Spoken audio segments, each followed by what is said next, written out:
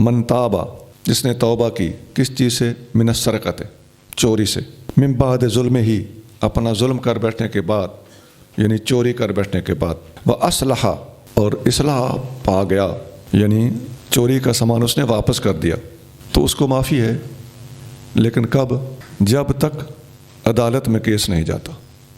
ألم تعلم أن الله له ملك السماوات والأرض يعذب من يشاء ويغفر لمن يشاء والله على كل شيء قدير۔ اے مخاطب، کیا تو نے نہیں جانا کہ بلا شبہ اللہ ہی کے لیے ہے ملک آسمانوں اور زمینوں کا، جسے چاہتا ہے عذاب دیتا ہے اور جسے چاہتا ہے بخش دیتا ہے، اور اللہ جو چاہے اس پر قادر ہے۔ اے مخاطب کا ترجمہ اس لیے فرمایا کہ بظاہر تو نبی کریم صلی اللہ علیہ وآلہ وسلم کو خطاب ہو رہا ہے، لیکن حضور کے وسیلے سے سنانا امت کو مقصود ہے اور لوگوں کو بتانا مقصود ہے۔ تو اے مخاطب بالکل صحیح ترجمہ ہے۔ الم تعلم، کیا تو نہیں جانتا؟ ان اللہ لہ ملک السماوات والارض، کہ اللہ کی ملکیت ہے جو کچھ آسمانوں میں ہے اور زمین میں ہے، جسے چاہتا ہے عذاب دیتا ہے، جسے چاہتا ہے بخش دیتا ہے، یعنی توبہ قبول کرنا اس کی اپنی مرضی ہے، خواہ مخواہ عذاب نہیں دیتا۔ گناہ گار کی بات ہو رہی۔ يا أيها الرسول لا يحزنك الذين يسارعون في الكفر من الذين قالوا آمنا بأفواههم ولم تؤمن قلوبهم ومن الذين هادوا سماعون للكذب سماعون لقوم آخرين لم يأتوك يحرفون الكلم من بعد مواضعه يقولون إن أوتيتم هذا فخذوه وإن لم تؤتوه فاحذروا ومن يرد الله فتنته فلن تملك له من الله شيئا أولئك الذين لم يرد الله أن يطهر قلوبهم لهم في الدنيا خزي ولهم في الآخرة عذاب عظيم۔ اے رسول، آپ کو غمگین نہ کریں وہ لوگ جو تیزی سے دوڑتے ہیں کفر میں، ان میں سے جنہوں نے اپنے منہ سے کہا کہ ہم ایمان لائے حالانکہ ان کے دل مومن نہیں، اور بعض یہودی جھوٹ بولنے کے لیے جاسوسی کرتے ہیں، دوسرے لوگوں کے جاسوس ہیں جو آپ کے پاس نہیں آئے، بدل دیتے ہیں اللہ کے کلام کو اس کے مواقع سے، کہتے ہیں اگر ہمارا بتایا ہوا یہ حکم تمہیں دیا جائے تو اسے مان لو، اور اگر یہ نہ دیا جائے تو اس سے بچو، اور جسے اللہ گمراہ کرنا چاہے تو اے مخاطب تو ہرگز اس کے لیے اللہ سے کسی چیز کی طاقت نہ رکھے گا۔ یہ وہی لوگ ہیں کہ اللہ نے ان کے دلوں کے پاک کرنے کا ارادہ نہیں فرمایا، ان کے لیے دنیا میں خواری ہے، ان کے لیے آخرت میں بڑا عذاب ہے۔ یہودیوں کی 3 حرکتیں اس آیت میں بیان کی گئی ہیں اور پھر ان کو سزا سنائی گئی ہے، ان کا انجام بتایا گیا ہے۔ وہ حرکتیں کیا تھیں؟ نمبر 1، مسلمانوں میں آ کر چپ کر کے بیٹھ جاتے تھے اور جاسوسی کرتے تھے۔ گھر سے پورا مشن لے کر آتے تو مسلمانوں کے اندر ان کی صفوں میں آ کر بیٹھ جاتے تھے۔ سماعون لقوم آخرین، دوسری قوم کے لیے کان دھرنے والے، جاسوسی کرنے والے اور سننے والے تھے۔ دوسری حرکت یحرفون الکلم من بعد مواضعہ، اور جو آپ کا فرمان سنتے تو اس کے الفاظ میں ہیرا پھیری کر دیتے تھے، صحیح آگے واپس جا کر بات نہیں بتاتے تھے۔ نمبر 3، اپنوں کو کہتے تھے، آپس میں ان کی گٹ مٹ ہوتی تھی کہ اے یہودیو اپنا عقیدہ مضبوط رکھو، اس کے مطابق جو بات ہو رہی ہو اسے لے لینا، اس کے مطابق جو نہ ہو رہی ہو، قرآن ہے تو ہوا کرے، ان کا ہے وہ تم نے قبول نہیں کرنی۔ یہ تینوں باتیں جی صراحتاً اس آیت کے اندر مذکور ہیں۔ اب یہودی اس کے نتیجے میں کس چیز کے حقدار بنے؟ وہ ہے یہی وہ لوگ ہیں کہ اللہ تعالیٰ انہیں پاک ہی نہیں کرنا چاہتا۔ دنیا کے اندر بھی ان کے لیے رسوائی ہے اور آخرت میں ان کے لیے عذاب عظیم ہے۔ سماعون للكذب اکالون للسحت فإن جاءوك فاحكم بينهم أو أعرض عنهم وإن تعرض عنهم فلن يضروك شيئا وإن حكمت فاحكم بينهم بالقسط إن الله يحب المقسطين۔ جاسوسی کرنے والے ہیں، جھوٹ بولنے کے لیے بڑے ہی حرام خور ہیں۔ تو اگر وہ آپ کے پاس آئیں تو آپ کو اختیار ہے کہ ان کے درمیان فیصلہ فرمائیں یا ان سے منہ پھیر لیں، اور اگر آپ ان سے منہ پھیر لیں تو وہ آپ کو کچھ بھی ضرر نہ پہنچا سکیں گے، اور اگر آپ ان کے درمیان فیصلہ کریں تو عدل کے ساتھ ان کا فیصلہ فرمائیں، بے شک اللہ عدل کرنے والوں کو محبوب رکھتا ہے۔ یہ آیت نمبر 42 ہے۔ حضرت ابن عباس رضی اللہ تعالیٰ عنہ فرماتے ہیں کہ یہ آیت، اس کے جو یہ الفاظ ہیں نا، فاحکم بینہم او اعرض، باقی آیت کی بات نہیں ہو رہی، یہ جھوٹ کو پسند کرنے والے، بڑے ہی حرام خور، یہ ساری باتیں محکم ہیں۔ لیکن یہ جو الفاظ ہیں کہ ان کے درمیان اگر ان کا کوئی کیس مقدمہ آپ کے پاس آئے تو ان کے کیس کو ڈیل کریں یا نہ کریں، یہ آپ کی مرضی ہے۔ یہ الفاظ منسوخ ہیں۔ اللہ نے کس آیت سے منسوخ کیا؟ وہ یہ ہے وَأَنِحْكُمْ بَيْنَهُمْ بِمَا أَنزَلَ اللَّهُ وَلَا تَتَّبِعْ أَهْوَاءَهُمْ، کہ جو آپ پر اللہ نے نازل کیا ہے اس کی روشنی میں ان کے درمیان فیصلے کریں۔ اس آیت میں کیا ہے؟ کریں نہ کریں آپ کی مرضی ہے۔ اب حکم دیا گیا کہ آپ نے فیصلے ضرور کرنے ہیں۔ یہ تھوڑا آگے چل کے آیت آ رہی ہے، آیت نمبر 49۔ اس آیت نے اس آیت کے ان الفاظ کو منسوخ کیا۔ مستدرک حاکم 3267 3267۔ ایک حدیث میں آتا ہے کہ حضرت عبداللہ بن عباس رضی اللہ تعالیٰ عنہ فرماتے ہیں نذیر اور قریظہ یہ دو قبیلے تھے۔ نذیر قریظہ سے افضل تھے، افضل سمجھے جاتے تھے، مالدار ہوں گے، اولادیں زیادہ ہوں گی، افراد زیادہ ہوں گے، اسلحہ زیادہ ہوگا۔ تو جب کوئی بندہ قریظہ میں سے مارا جاتا اور نذیر اسے قتل کرتے تو قریظہ کا بندہ بدلے میں قتل ہوتا تھا۔ لیکن اگر اس کے برعکس ہوتا اور نذیر کا بندہ مارا جاتا اور قریظہ کا بندہ اسے مارتا تو نذیر چونکہ تگڑے تھے لہٰذا وہ کوئی تھوڑا سا دیت مختصر سی انہوں نے رکھی ہوئی تھی، وہ دے کر اس بندے کو چھوڑ دیا جاتا تھا۔ وہ کھجور کے 100 وسق تھے، 100 اس زمانے کے ٹوپے کہہ لیں۔ جب نبی کریم صلی اللہ علیہ وآلہ وسلم کی بعثت ہوئی تو بنی نذیر کے ایک بندے نے قریظہ کے ایک بندے کو قتل کر دیا۔ اب نذیر کا بندہ پھنس گیا، جو تگڑے تھے۔ نذیر والوں نے کہا کہ قریظہ والا قبیلہ اپنا بندہ ہمارے حوالے کرے، تو قریظہ نے کہا کہ بیننا و بینکم النبی، ہمارا اور تمہارا فیصلہ یہ نبی کریں گے صلی اللہ علیہ وآلہ وسلم۔ فاتوہ، نبی کریم صلی اللہ علیہ وآلہ وسلم کے پاس وہ حاضر ہو گئے تو اس وقت یہ آیت نازل ہوئی ان حکمت فاحکم بینہم بالقسط، جب آپ ان کے درمیان فیصلہ کریں تو انصاف کے ساتھ فیصلہ کریں۔ الفاظ ہیں ان حکمت، اگر فیصلہ کریں، چونکہ آپشن دیا گیا تھا نبی کریم صلی اللہ علیہ وسلم کو کہ آپ کریں یا نہ کریں، تو فیصلہ کرنے والی صورت میں انصاف کا حکم دیا گیا ہے، اور ظاہر ہے حضور صلی اللہ علیہ وسلم نے انصاف پہلے بھی کرنا ہی تھا، تو اس آپشن کو اڈاپٹ کر لینے کی وجہ سے اللہ تعالیٰ نے یہ وضاحت فرما دی ہے۔ یہ ابو داؤد شریف میں حدیث ہے 4494 4494۔ حضرت عبداللہ بن عمرو بن عاص رضی اللہ تعالیٰ عنہ روایت کرتے ہیں کہ رسول اللہ صلی اللہ علیہ وآلہ وسلم نے فرمایا لعن رسول اللہ صلی اللہ علیہ وسلم الراشی والمرتشی، نبی کریم صلی اللہ علیہ وسلم نے رشوت لینے والے اور رشوت دینے والے دونوں پر لعنت فرمائی۔ ابو داؤد 3580 3580۔ سبحان ربک رب العزت عما یصفون وسلام علی المرسلین والحمد للہ رب العالمین۔